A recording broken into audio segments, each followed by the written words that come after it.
আমরা যতটুকু বিচার পাওয়ার জন্য করার আমরা ঠিক ততটুকুনি করেছি। শেখ হাসিনার পতনের পর বিডিআর বিদ্রোহ নিয়ে একের পর এক বেরিয়ে আসছে চাঞ্চল্যকর সব তথ্য। সেই সময়ে সেনাপ্রধান নিজেকে নির্দোষ দাবি করে ভিডিও প্রকাশ করে জানিয়েছিলেন সেদিনের সেই ঘটনার কথা। অপরাধীদেরকে আইনের আওতায় এনে এই জাতিকে দেখানো যে আবার তৎকালীন স্বরাষ্ট্র প্রতিমন্ত্রী সোহেল তাজ নিজে সেদিনের ঘটনা নিয়ে তার অবস্থান তুলে ধরেছিলেন। তবে এবার শেখ হাসিনার সাথে ফেঁসে গেলেন সাবেক সেনাপ্রধান জেনারেল মঈনুল আহমেদ সহ অনেকেই।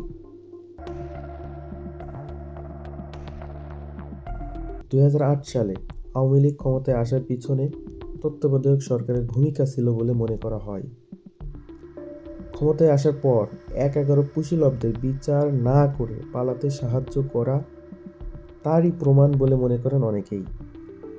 কুশীলবদের জেনারেল মঈনুল আহমেদ সেনাপ্রধান থাকার সময়ে বিডিআর বিদ্রোহ নাম দিয়ে পরিকল্পিতভাবে সেনা কর্মকর্তাদের হত্যা করেছিলেন বলে অভিযোগ নিহতদের স্বজনদের।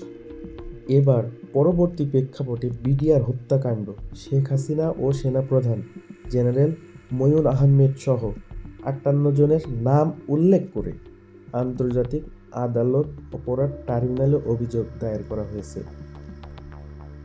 19 নভেম্বর শহীদ সেনা কর্মকর্তাদের পরিবারের পক্ষ থেকে আইনজীবী তাসমিরুল ইসলাম ট্রাইব্যুনালে চিফ প্রসিকিউটরের কাছে অভিযোগ দাখিল করেন। পরে ভুক্তভোগীর পরিবাররা জানান, শেখ হাসিনা ও তার দল আওয়ামী লীগ বাংলাদেশের জাতীয় ও রাষ্ট্রীয় স্বার্থবিরোধী রাজনৈতিক এজেন্ড বাস্তবায়নের লক্ষ্যে পরিকল্পিতভাবে বাংলাদেশে সেনাবাহিনী এবং বাংলাদেশ রাইফেল অর্থাৎ পূর্বের বিডিআর ধ্বংসের নীলনকশা প্রণয়ন করেছিল। ভুক্তভোগীর পরিবারদের দাবি, শেখ হাসিনা নিজের স্বৈরশাসন পাকাপোক্ত করার জন্য প্রথম ও প্রধানতম অন্তরায় হিসাবে চিহ্নিত করে সেনাবাহিনীর দেশপ্রেমিক সেনা অফিসারদের এবং তাদের পরিবারের উপর গণহত্যা ও মানবতা বিরোধী অপরাধ সংঘটিত করেছে। এরই মধ্য দিয়ে ক্ষমতাকে চিরস্থায়ী করার পরিকল্পনা করেছিল আওয়ামী লীগ।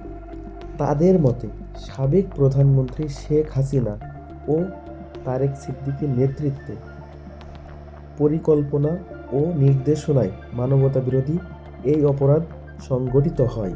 আওয়ামী ফ্যাসিস্টদের রাজনৈতিক এজেন্ড বাস্তবায়নের নৃশংস এই হত্যাকাণ্ডে 57 জন সেনা অফিসার সহ সর্বমোট 74 জন প্রাণ হারায়। বিডিআর বিদ্রোহ চলাকালীন সেই সময়ের সেনাপ্রধান নীরবতা ও তার ভূমিকা প্রশ্নবদ্ধ ছিল বলে মনে করেন নিহতদের পরিবারের সদস্যরা।